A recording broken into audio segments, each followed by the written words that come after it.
So ito po mga ka-gym, no? Mayroon na ng isang Ford Ranger itong ating ginagawa ngayon. Yan, no? So lilinisan natin yung kanyang rear brake shoe. Binaklas na natin. Tapos dito, nag metal to metal yan din sa harapan, no? Yan, kung makikita nyo. Babaklasin natin yan at i-resurface natin dito sa machine. Tapos ito yung ating bagong parts. Ito yung kanyang box. Kompleto na yan. Mayroon siyang sliding plate. Yung bago.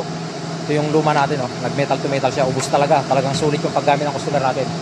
So marami tayong customer ngayon mga ka-gym. Meron tayong isang Ford Ranger dito. Saka yan, MT350. Saka dito. Marami tayong ginagawa dyan. May truck pa doon na ginagawa natin. So ayan yung ating mga ginagawa ngayon mga ka-gym. Tapos doon sa electrical department, marami rin silang gawa doon. So like and share po yung ating mga videos para magkaroon ng idea yung iba. So ayan mga ka-gym, nagre-resurface tayo ng brake rotor disc sa pangharap ng Ford Ranger. Yan.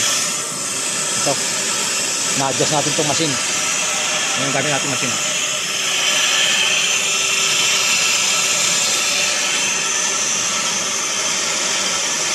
Manual setup muna natin siya bago natin siya automatic.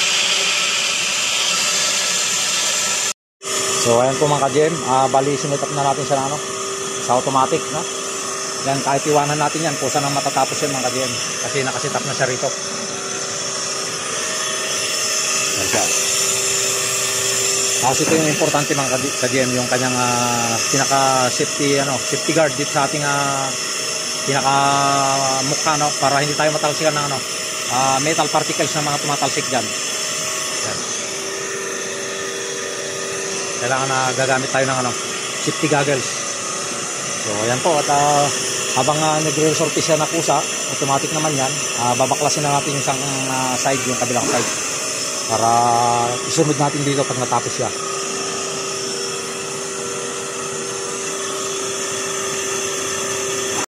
So ayan mga ka-gym, goods na, parang bago. Yan, bagong resurface. So ito, isasalang naman natin itong isa.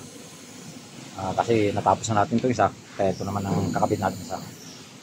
So ayan, at ganyan po talaga pagka i-resurface natin, tapos papalitan natin ng bagong brake pads para smooth yung kanyang preno mga ka-gym. Smooth at malakas.